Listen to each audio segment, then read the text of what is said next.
Good to have you with us tonight if you're viewing online. Tonight we're going to talk about the Bible position on immigration. One of the great problems worldwide is the progressive idea of open borders.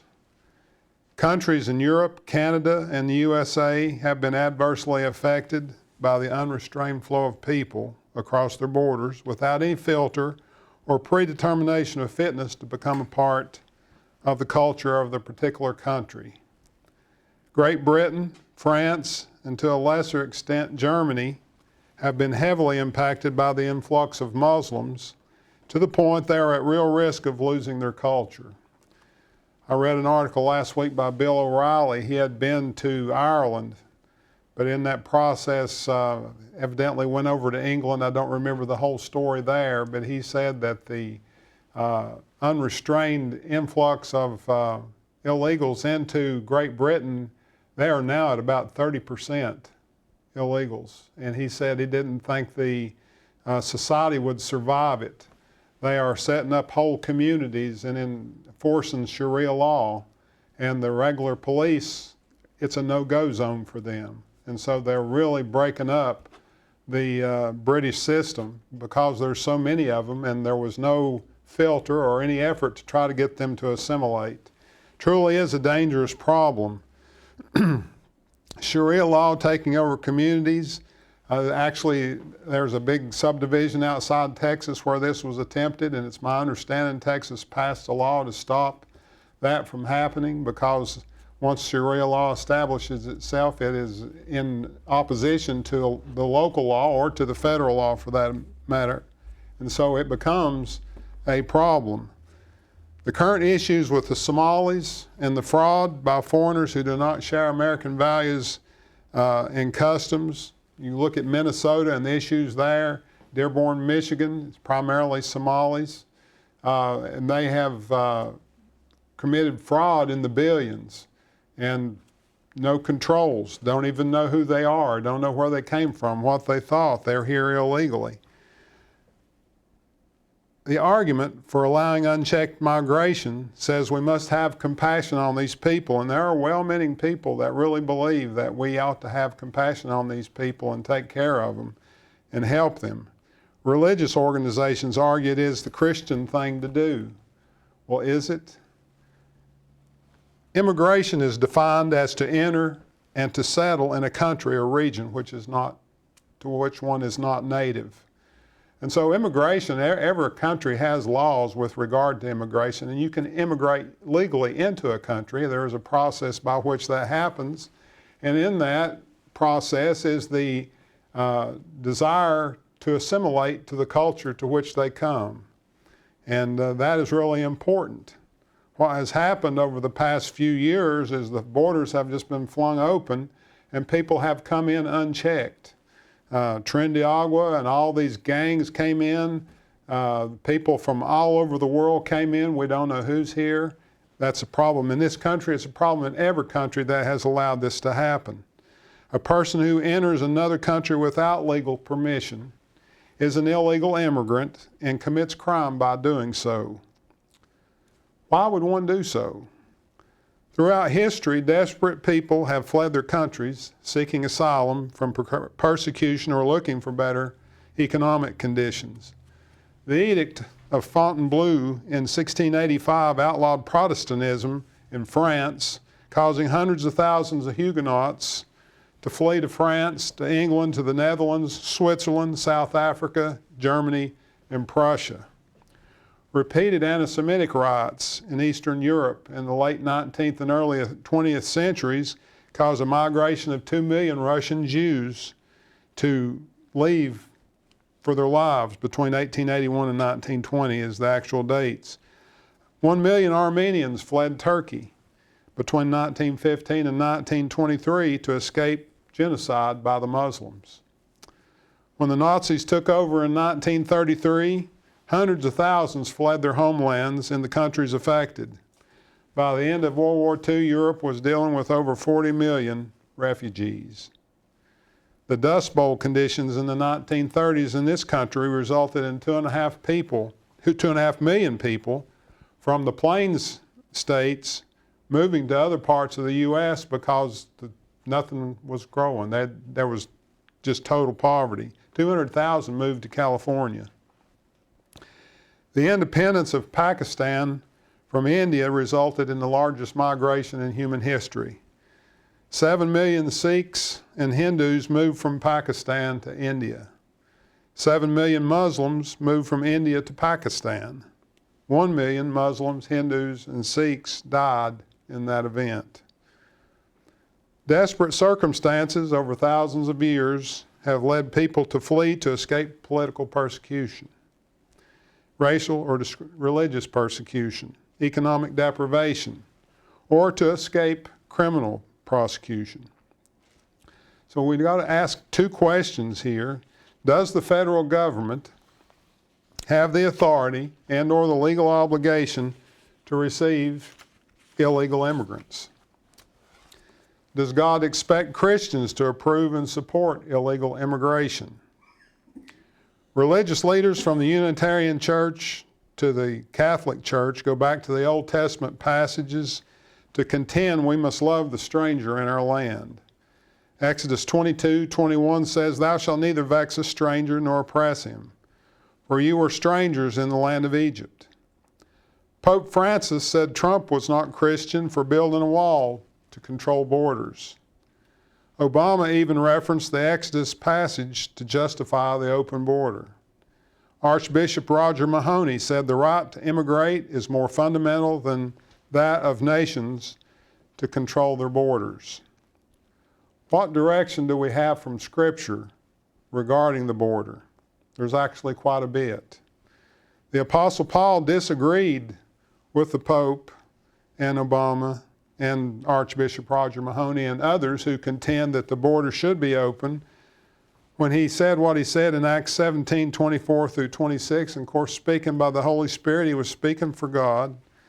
God that made the world and all things therein, seeing that he is Lord of heaven and earth, dwelleth not in temples made with hands, neither is worshipped with men's hands as though he needed anything, seeing he giveth to all life and breath and all things, and hath made of one blood all nations of men, for to dwell on all the face of the earth, and hath determined the times before appointed, and the bounds of their habitation.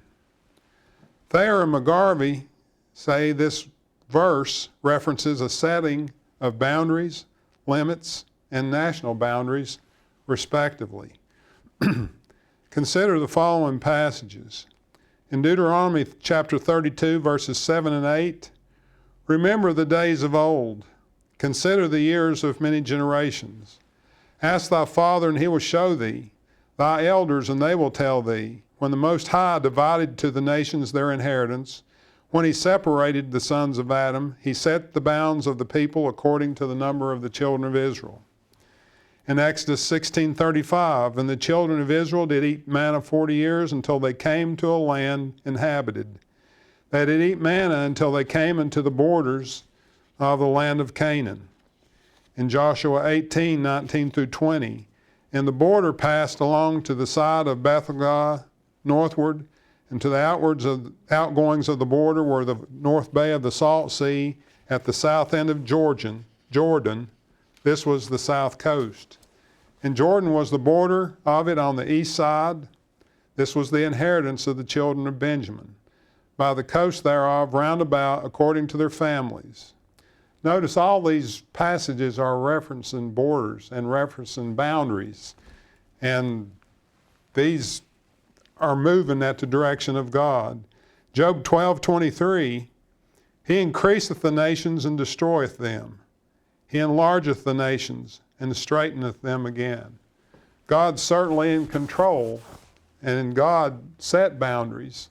The northern kingdom was taken into Assyrian captivity, a country that was truly very evil, but the northern kingdom was lost because of their evil, and God does use evil men to accomplish his purposes as he sees fit. Amos 6:2, "Pass ye into Calneh and see, and from thence go ye to Hamath the great, then go down to Gath of the Philistines. Be they better than these kingdoms? or their border greater than your border? Of course, Amos was pleading with people to see how good they had it and how they needed to come back to God, because the countries around them weren't as good as what they had. God has always been active and involved in setting the boundaries of nations. He set Israel's national boundaries, tribal boundaries, and gave laws to govern how these would be maintained. In Exodus 23:31, and I will set thy bounds from the Red Sea, even unto the sea of the Philistines, and from the desert unto the river, for I will deliver the inhabitants of the land into your hand, and thou shalt drive them out before thee.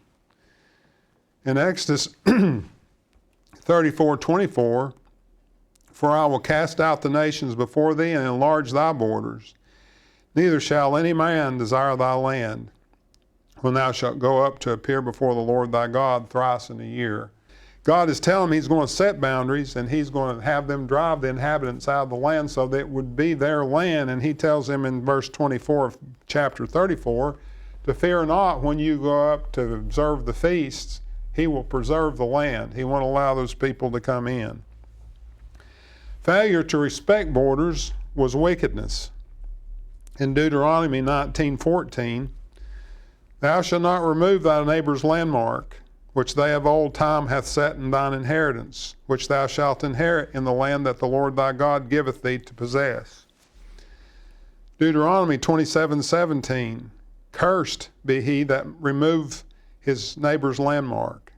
And all the people say, Amen. Proverbs 22:28, remove not the ancient landmark which thy fathers have set.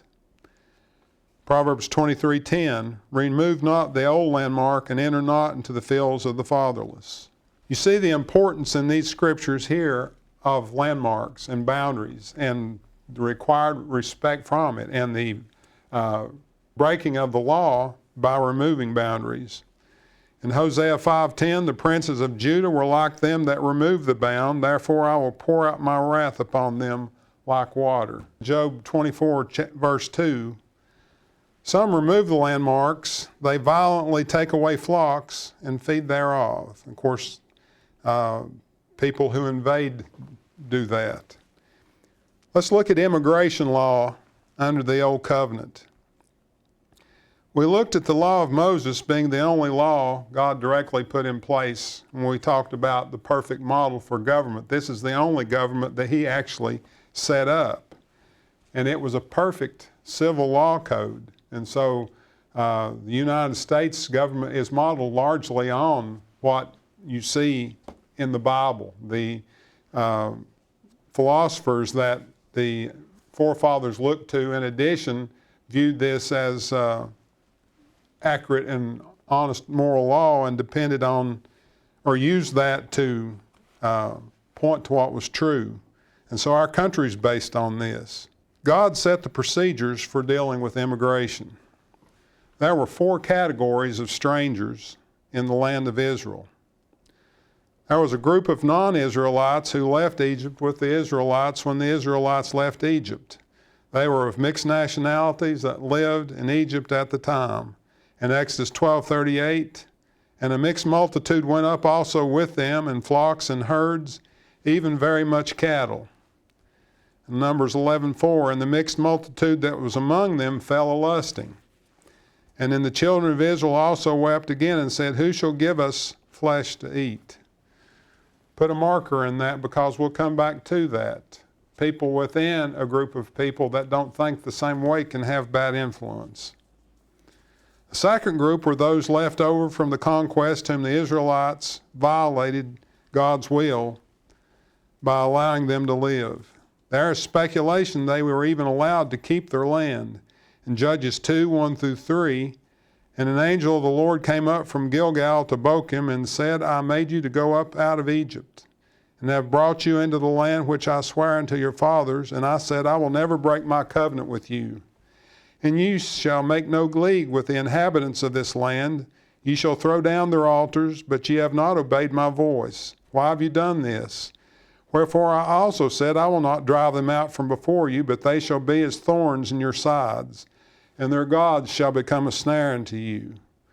And so as we go into this, we're going to see some good principles from the Old Testament with regard to what countries are dealing with today. In Judges chapter 2, verses 20 through 23, "And the anger of the Lord was hot against Israel. And he said, Because that this people hath transgressed my covenant, which I commanded their fathers, and hath not hearkened unto my voice, I also will not henceforth drive out any from before them of the nations which Joshua left when he died, that through them I may prove Israel, whether they will keep the way of the Lord to walk therein, as their fathers did keep it, or not. Therefore the Lord left those nations without driving them out hastily, neither delivered he them into the hand of Joshua." A third group were war captives. These were people that were taken in war and allowed to live. A fourth group were fugitives, hired servants, merchants, and asylum seekers who fled bad circumstances in their countries, like famine or genocide. Jeremiah mentions another group who are those who were passing through and there temporarily. In Jeremiah 14:8, "O the hope of Israel, the Savior thereof in time of trouble. Why shouldst thou be as a stranger in the land, and as a wayfaring man that turneth aside to tarry for a right?" A sixth group, which I said there was four, these are possibilities, these last two, could be those Israelites who were transplanted from northern Israel after the 722 BC Assyrian captivity. They were not permitted to own land in southern Palestine. In 2 Chronicles 15:9, "And he gathered all Judah and Benjamin, and the strangers with them out of Ephraim and Manasseh, and out of Simeon, for they fell to him out of Israel in abundance, when they saw that the Lord his God was with him." Let's look at some Old Testament terms for strangers. English translations use four terms for immigrants: strangers, sojourners, foreigners, and aliens. All Hebrew terms for stranger carry the idea of one being out of his own country. There are distinctions between those terms.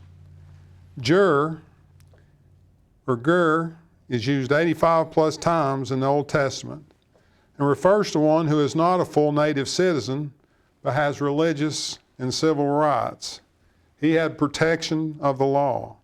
He was a free alien with permission to dwell in the borders. He was legally admitted because he agreed to obey Mosaic Law. He could have possessions, home, servants, livestock, but he could not own land. He could become a proselyte. He could naturalize by being circumcised and observing the Passover. And so this is that first group, and this is comparable to a person who immigrates legally into this country. He agrees to obey the laws of the land. He professes allegiance to the country. He learns to speak the language enough to function. And that brings order to society. In Exodus 12:48 through 49, "And when a stranger shall sojourn with thee, and will keep the Passover to the Lord, let all his males be circumcised, and then let him come near and keep it. And he shall be as one that is born in the land, for no uncircumcised person shall eat thereof. One law shall be to him that is homeborn, and unto the stranger that sojourneth among you." Numbers 9:14, "And if a stranger shall sojourn among you, and will keep the Passover unto the Lord, according to the ordinance of the Passover, and according to the manner thereof, so shall he do. Ye shall have one ordinance both for the stranger, for him that is born in the land." And remember, the English translation of four words is stranger, and so this gets a little bit confusing, but there are distinctions. The second term is toshav. It occurs 14 times in the Old Testament. Toshav is an immigrant who is not naturalized. He was temporary, landless, wage earner with no house of his own, a renter. Any of his children born in Israel could be sold. He was not allowed to eat the Passover, but could make use of the cities of refuge. He lacked freedoms of the jur and was not permanent. Leviticus 22:10, "There shall no stranger eat of the holy thing, A sojourner of the priest or an hired servant shall not eat of the holy thing. Psalm 39:12. Hear my prayer, O Lord, and give ear unto my cry. Hold not thy peace at my tears, for I am a stranger with thee, and a sojourner, as all my fathers were. Leviticus 25:45. Moreover, of the children of the strangers that do sojourn among you, of them shall ye buy, and of their families that are with you, which they begat in your land, and they shall be your possession. In Exodus 12:43-45, and the Lord said unto Moses and Aaron, This is the ordinance of the Passover. There shall no stranger eat thereof, but every man's servant that is bought for money, when thou hast circumcised him, then shall he eat thereof. A foreigner and an hired servant shall not eat thereof. The law given to the children of Israel as they came in the land, they were to drive out the inhabitants of the land. They were to cleanse it of the idolatry and the wickedness that existed. They allowed some of these people to stay, and as passages we've already read pointed out, God said they'll stay among you and they'll become a snare to you. And that's exactly what happened. They wound up pulling the children of Israel into idolatry. If they had listened to God and had cleansed and taken care of their borders the way He had intended, then they would not have fallen to the depths of depravity that they did. So there was a reason for this. And as we look at our problems now, when we let people come into our society unchecked and unmonitored and unfiltered, then we are bringing cancer into our society. And what we wind up doing by allowing so many to come in, we create problems for the citizens. Remember, the first role of government is to protect the people so that they can be free to enterprise and to worship. And by subverting the law, which is what took place when all this was allowed to happen, it's created great problems for our society. A third group was the Nakar or Nakri, which is translated as stranger by the English as well. They're companion nouns that refer to a more temporary outsider, such as a trader or a traveler. He was expected to obey the laws of Israel, but was not allowed to eat the Passover. He could be charged interest and could not become a ruler over Israel. He was more dangerous because of his pagan beliefs and foreign ways. He was more likely to retain his own national views and was therefore more likely marginalized by Israeli society. The Jews could not buy sacrificial animals from him. They could not sell an Israelite slave to him. He was permitted to eat carrion. He was not subject to the release laws of the 7-year regulations. He was not considered a good credit risk. Deuteronomy 23:20 says, Unto a stranger thou mayest lend upon usury, but unto thy brother thou shalt not lend upon usury, that the Lord thy God may bless thee in all that thou settest thine hand to in the land, and whether thou goest to possess it. And of course, he's speaking of loaning with interest. And to this particular group of people, you could lend money to them and you could charge interest. Zephaniah 1:8, And it shall come to pass in the day of the Lord's sacrifice that I will punish the princes and the kings of children, and all such as are clothed with strange apparel. Malachi 2:11, Judah hath dealt treacherously, and an abomination is committed in Israel and in Jerusalem. For Judah hath profaned the holiness of the Lord which he loved, and hath married the daughter of a strange god. Proverbs 20:16 says, Take his garment that is surety for a stranger, and take a pledge of him for a strange woman. The influence of these foreigners in the society of the children of Israel had a negative influence on them. God put laws in place to prevent that. God put laws in place with regard to government, and government has the right and the duty to protect the borders and keep the people that are within safe. You can immigrate legally. You can immigrate through the laws of the land and become a citizen of this country. But there is a process involved, as I had mentioned earlier, where they study the laws. They come to an understanding of what is needful to be a U.S. citizen. And then they proclaim their allegiance to the country, and they're good to go.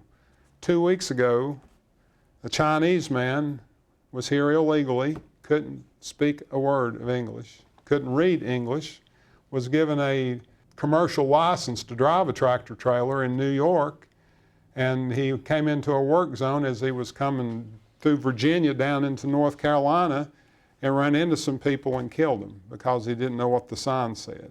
There were signs there saying to slow down. He couldn't read them. And the progressive wing of the political movement in this country are willing to do anything they can to get power. And we talked about Marxism, and certainly there are Marxist views there. But this is all ripping at the fabric of the country, and we need to have the right attitude about it. Another group that is translated stranger is Zoor, Z-O-O-R. It referred to a person born in another nation, an alien by birth. He was a very distant and detached visitor in Israel. He was an outsider and required to stay away from their society. Leviticus 22:10 says, "Thou shalt no stranger eat of the holy thing. A sojourner of the priest or an hired servant shall not eat of the holy thing." And then in Leviticus 22:12 through 13, "If the priest's daughter also be married unto a stranger, she may not eat of the offering of the holy things. But if the priest's daughter be a widow or divorced and have no child, and is returned into her father's house as in her youth, she shall eat of her father's meat, but there shall no stranger eat thereof."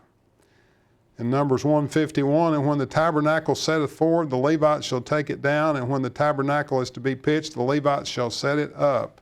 And the stranger that cometh nigh shall be put to death." Numbers 3:10, "And thou shalt appoint Aaron and his sons, and they shall wait on the priest's office, and the stranger that cometh nigh shall be put to death." Numbers 3:38, "And those that encamp before the tabernacle toward the east, even before the tabernacle of the congregation eastward, shall be Moses and Aaron and his sons, keeping the charge of the sanctuary for the charge of the children of Israel, and the stranger that cometh nigh shall be put to death." You get the point?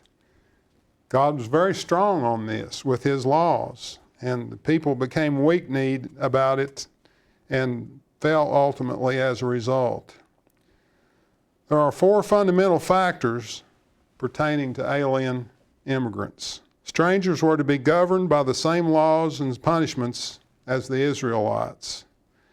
This directive is the complete opposite of what we see in Western countries now. Illegals and legals are being allowed to keep their culture and customs, language, and laws. You can go into communities today all over the country where no one speaks English. You're aware of those problems. We don't need to get into great detail about it, but it is a way to rip society to shreds. Exodus 20:10 says, "But the seventh day is the Sabbath of the Lord. In it thou shalt not do any work, thou, nor thy son, nor thy daughter, thy manservant, nor thy maidservant, nor thy cattle, nor the stranger that is within thy gates." Everybody that was in the land of Israel at that time had to obey the law. That was the expectation. 6 days thou shalt do no work, and on the seventh day thou shalt rest, that thine ox and thine ass may rest, and the son of thine handmaid and the stranger may be refreshed. Immigrants were required, these would be the legal immigrants, to keep all annual feasts as well as the Day of Atonement. A person immigrates to Israel and does not want to embrace Judaism or be a proselyte, they still had to be obedient to the laws of the land to stay. Exodus 12:19 through 20, 7 days shall there no leaven be found in your houses. For whosoever eateth that which is leavened, even that soul shall be cut off from the congregation of Israel, whether he be a stranger or born in the land. Ye shall eat nothing leavened, in all your habitations shall ye eat unleavened bread.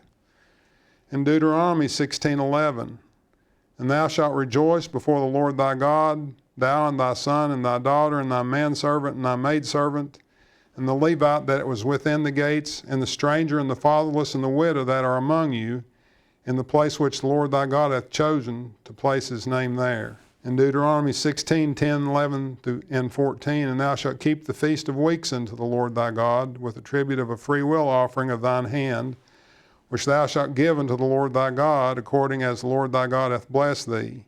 And thou shalt rejoice before the Lord thy God, thou and thy son and thy daughter and thy manservant and thy maidservant and the Levite that is within the gates, and the stranger and the fatherless and the widow that are among you, in the place which the Lord thy God hath chosen to place his name there. And thou shalt rejoice in thy feast, thou and thy son and thy daughter and thy manservant and thy maidservant, and the Levite, the stranger, the fatherless, the widow that are within thy gates. The law of Moses was not just a religious law, it was a government. And if people came into the land and were allowed to stay, there were certain laws they weren't allowed to participate in because they were of a religious nature, but there were laws that they did participate in. Where they came and feasted, they also paid taxes and did the things they were supposed to do as citizens, even though they may not have been proselytes or part of the religious Jew. In Leviticus 16:29, and this shall be a statute forever unto you, that in the 7th month, on the 10th day of the month, ye shall afflict your souls and do no work at all, whether it be one of your own country or a stranger that sojourneth among you. The stranger was required to make the same offerings as the Israelites if he desired to be forgiven of sin, and the sacrifice had to be made in the same place as the Israelites. Numbers 15:14 through 16. And if a stranger sojourn with you, or whosoever be among you in your generations, and will offer an offering made by fire of a sweet savor unto the Lord, as ye do, so shall he do. One ordinance shall be both for you of the congregation and also for the stranger that sojourneth with you, an ordinance forever in your generations, as ye are, so shall the stranger be before the Lord. One law and one manner shall be for you and for the stranger that sojourneth with you. The same purification laws applied to the stranger. Laws like this one were laws pertaining to health and disease prevention. The reasons for requiring assimilation into the current culture are obvious. God gave ordinances that they had to pay attention to. They couldn't eat pork. There was meat that was clean and meat that was unclean. And there was a reason behind that. And it comes down, other than God saying you do this and they had to obey the commands, but it was meant to protect them. The cultural practices of the time, pork and things like that, were unclean and they were dangerous for them to eat. And so they were forbidden to eat it. In Leviticus 17:15 through 16, and every soul that eateth that which dieth of itself, or that which was torn with beasts, whether it be one of your own country or a stranger, he shall both wash his clothes and bathe himself in water, and be unclean until the even. Then shall he be clean. But if he wash them not or bathe his flesh, then he shall bear his iniquity. Of course, there's great danger in eating an animal that's already died. Infections, things that they didn't have necessarily knowledge of, God certainly had knowledge of it and gave them direction to keep themselves clean. People who were coming into their country that didn't assimilate created problems in that regard as well, because if they were associating freely among them, they brought disease from things like this into the midst of the Israelites. And so it's the reason he gave the laws he gave. Numbers 19:10, and he that gathereth the ashes of the heifer shall wash his clothes and be unclean until the even. And it shall be unto the children of Israel and unto the stranger that sojourneth among them for a statute forever.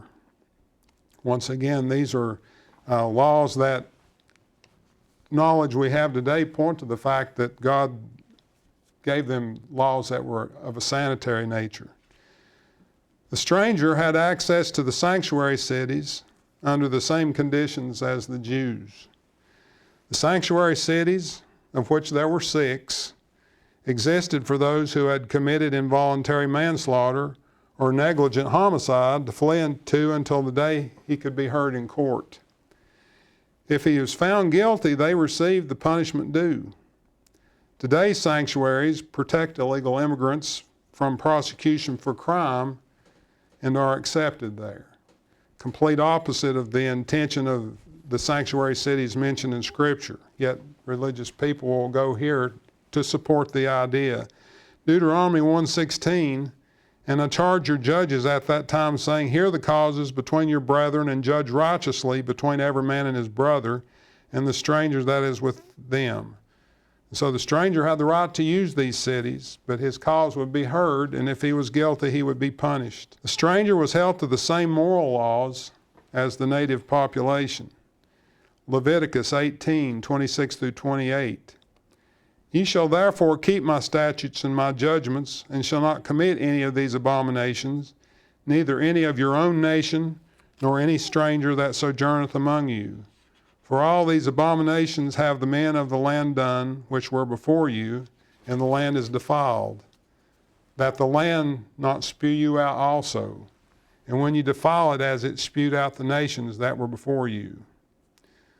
God's warning the children of Israel that if you go in and do what I say do, then you'll live peaceably. But if you become evil as the people you're replacing, the land will spew you out also.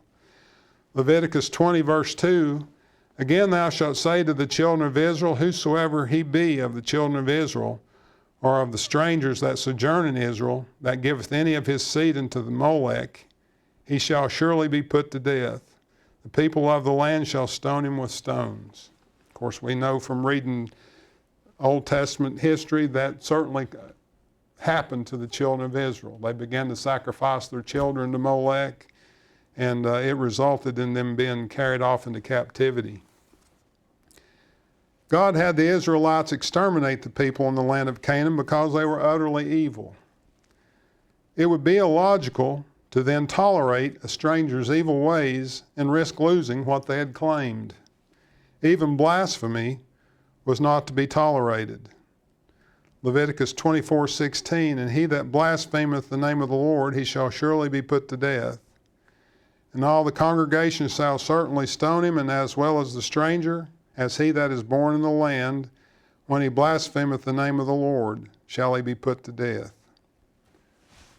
There's a video online of a female preacher in Texas, and she's denominational.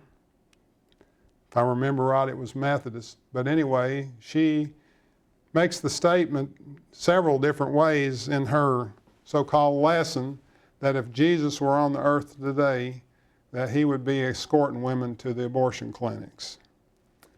I don't know that I've heard anything more blasphemous than what that woman did. And it was not to be tolerated in the land of Israel, and we shouldn't tolerate it either. It should be reviling and repulsive to us. The class that watched that was reviled and repulsed by it.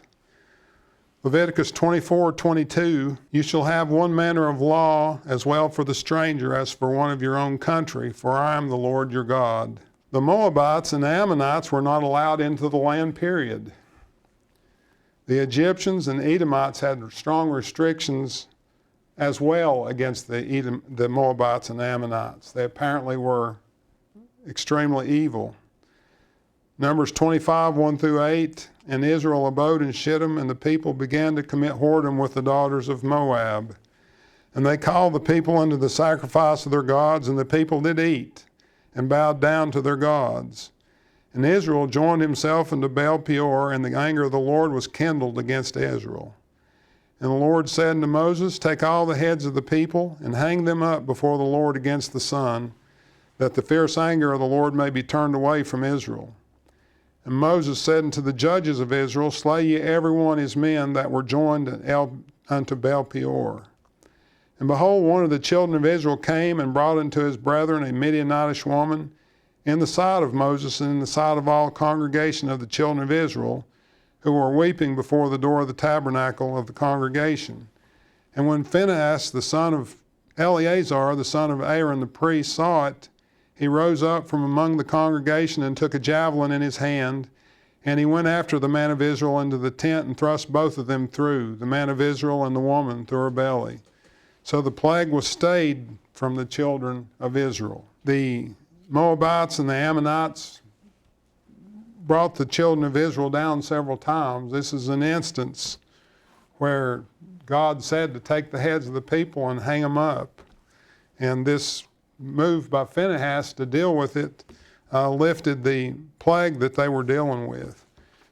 Deuteronomy 23, 2 through 8. A bastard shall not enter into the congregation of the Lord. Even to his 10th generation shall he not enter into the congregation of the Lord. An Ammonite or a Moabite shall not enter into the congregation of the Lord. Even to their 10th generation shall they not enter into the congregation of the Lord forever. Because they met you not with bread and with water in the way, when you came forth out of Egypt, and because they hired against thee Balaam the son of Beor, Pethor of Mesopotamia, to curse thee. Nevertheless, the Lord thy God would not hearken unto Balaam, but the Lord thy God turned the curse into a blessing unto thee, because the Lord thy God loved thee. Thou shalt not seek their peace, nor their prosperity all the days forever. Thou shalt not abhor an Edomite, for he is thy brother. Thou shalt not abhor an Egyptian, because thou wast a stranger in his land. The children that are begotten of them shall enter into the congregation of the Lord in their 3rd generation.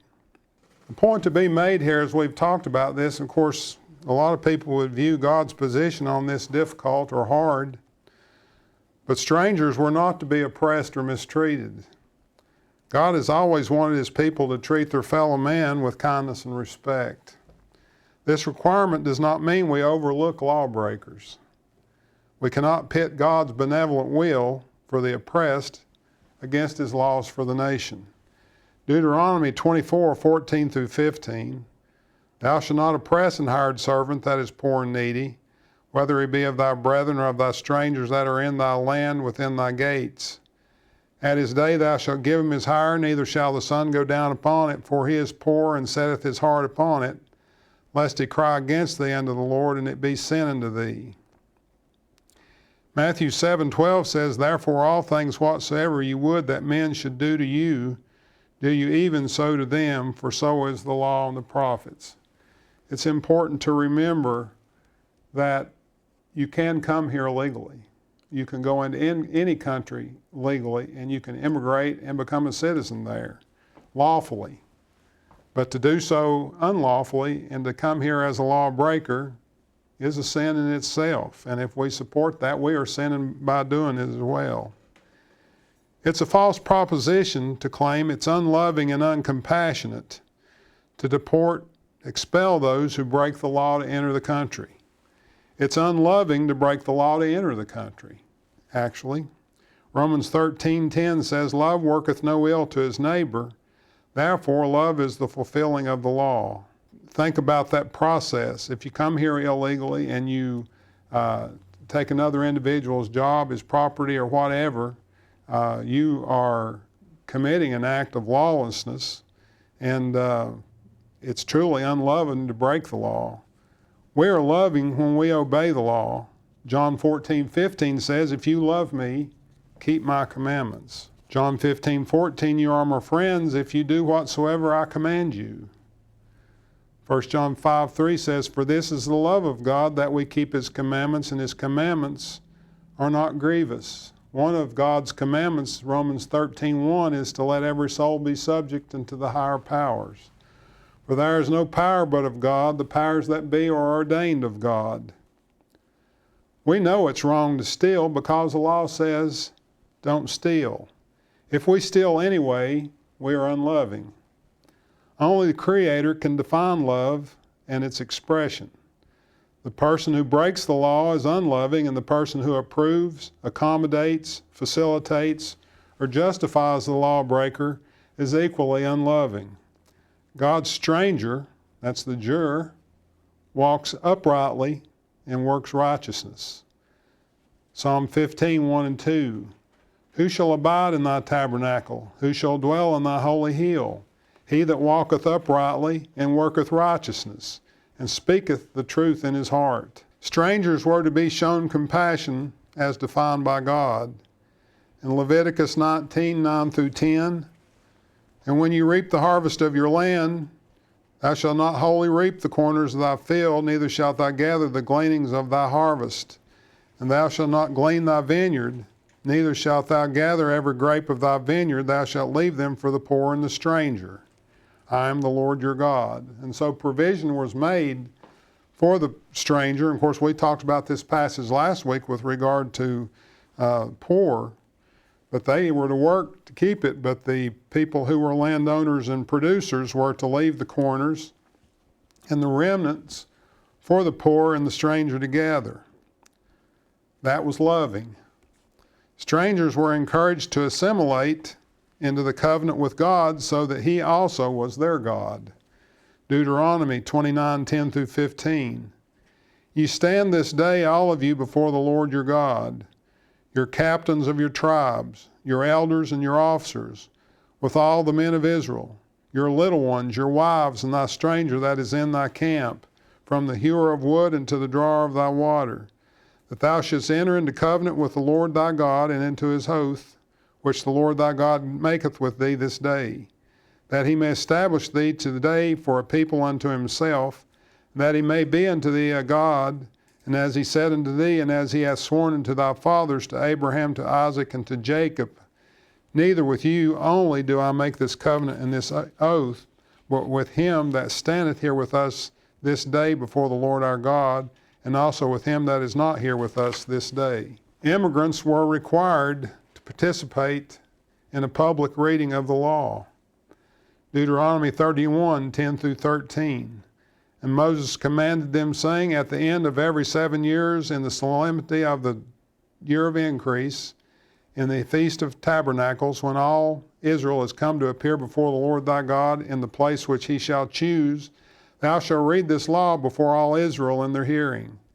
Gather the people together, men and women and children, and thy stranger that is within thy gates, that they may hear and that they may learn and fear the Lord your God, and observe to do all the words of this law, and that your children, their children, which have not known anything, may hear and learn to fear the Lord your God as long as you live in the land, whether you go over Jordan to possess it. Learning Hebrew was implicit in this command.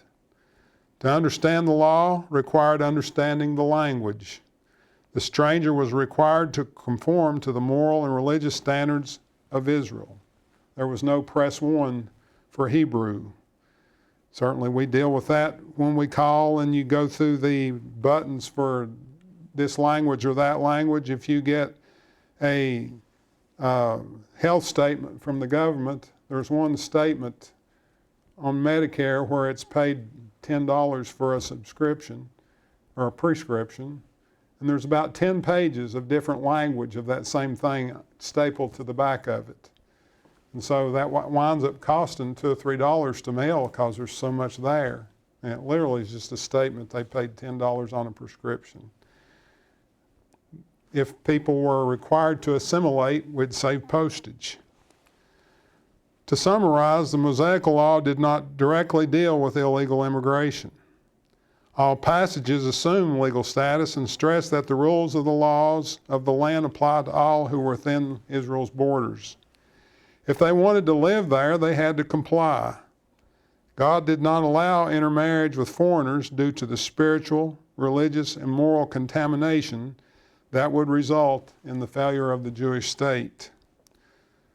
Ezra 9:11 through 12. Which thou hast commanded by thy servants the prophets, saying, the land into which ye go to possess it as is an unclean land, and the filthiness of the people of the lands with their abominations which have filled it from one end to another with their uncleanness. And now therefore give not your daughters unto their sons, neither take their daughters unto your sons, nor seek their peace or their wealth forever, that ye may be strong and eat the good of the land, and leave it for an inheritance to your children forever. God was not racist or xenophobic. He is infinite and perfect in all his attributes. His singular concern was the adverse effect a non-believer can have on a believer in a marital relationship. Nehemiah 13:23 through 27. In those days also saw I Jews that had married wives of Ashdod, of Ammon, and of Moab. And their children spake half in the speech of Ashdod, and could not speak in the Jews' language, but according to the language of each people. And I contended with them and cursed them and smote certain of them and plucked off their hair and made them swear by God, saying, "You shall not give your daughters unto their sons, nor take their daughters unto your sons, or for yourselves. Did not Solomon, king of Israel, sin by these things?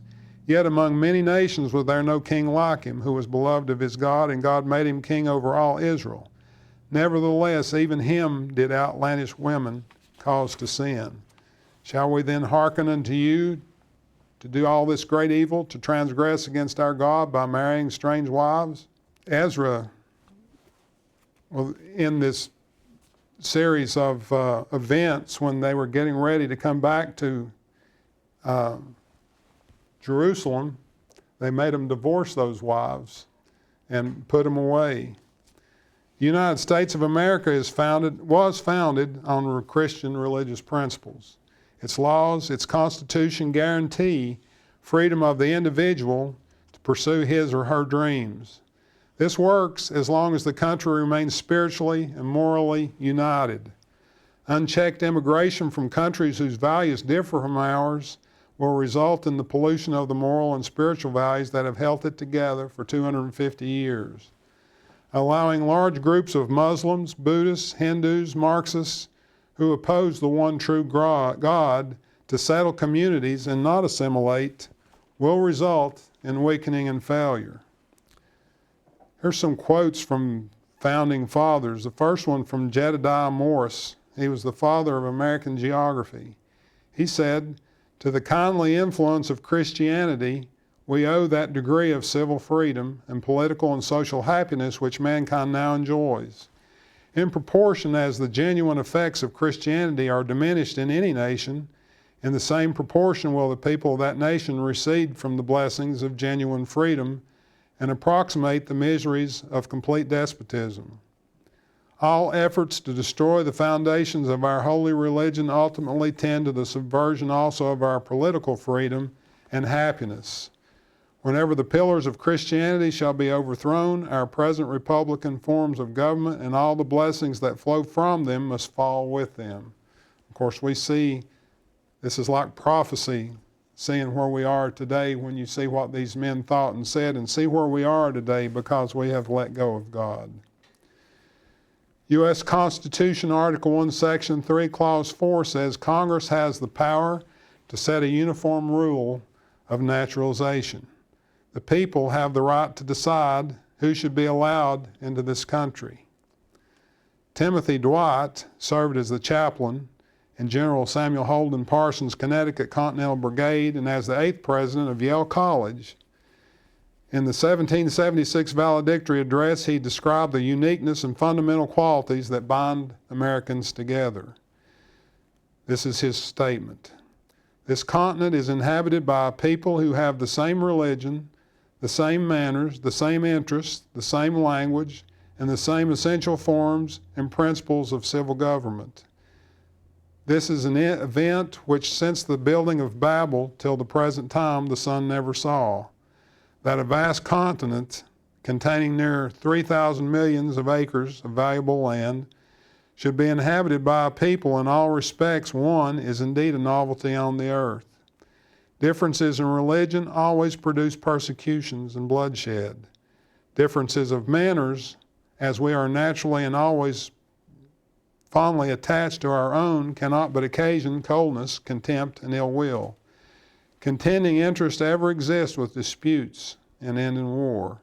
Without the sameness in language, it would be impossible to preserve the easiness of communication, the facility and dispassionate management of business which the extensive concerns of a great empire indispensably require. Essentially, various forms and unlike principles of government create all the differences I have mentioned, and are consequently the parent of endless contests, slaughter, and desolation. A sameness of these important particulars cannot fail to produce the happiest effects." Thomas Jefferson, in his notes on the state of Virginia, commented on the dangers of immigrants who do not share America's founding principles. "But are there no inconveniences to be thrown into the scale against the advantage expected from a multiplication of numbers by the importation of foreigners? They will bring with them the principles of the governments they leave, imbibed in their early youth. So if able to throw them off, it will be in exchange for an unbounded licentiousness, passing as is usual from one extreme to the other. It would be a miracle were they to stop precisely at the point of temperate liberty. These principles with their language they will transmit to their children. In proportion to their numbers, they will share with us the legislation. They will infuse it into their spirit, warp and bias its directions, and render it a heterogeneous, incoherent, distracted mess. Thomas Jefferson had great concern about this very idea, this very thing. He was particularly concerned with the Muslims who certainly are radical in their views and the impact they could have. It was the intent of the Founding Fathers, I don't care what anybody says, is to follow the Christian principles. And you can read it in everything they wrote. The Act of 1790. After the Constitution was ratified, the new Congress began debates on the naturalization policy. Their remarks serve as the foundation for understanding the issues at stake. Historian Frank Franklin commented, the problem was to adjust the naturalization law so as to gain the maximum advantage from immigration, with the least harm or danger to Republican government and institutions to the other interests of the country. The majority of founders were aware of the potential threat posed to the foundations of the Republic by those who do not share American values. Frank Franklin summarized their sentiments. The dangers to be apprehended from foreign-born citizens who might be lacking in character, in knowledge of, and attachment to free institutions, or in a steadfast purpose to reside in the United States, or who might be paupers or even criminal, were strongly urged by the speakers. So these men were concerned about the same things we are concerned with today. You have people who have come here illegal, that have gotten into politics. They have committed fraud. They don't believe in the American system. They badmouth at every chance they get, and they stir up people in this country to go against it as well. And wrong thinking and progressive ideology and Marxist ideology are corrupt in our country, along with the normal things that corrupt our country. And so the country has a right to filter who comes in and to see that those people will come in and be good citizens and be productive citizens in society.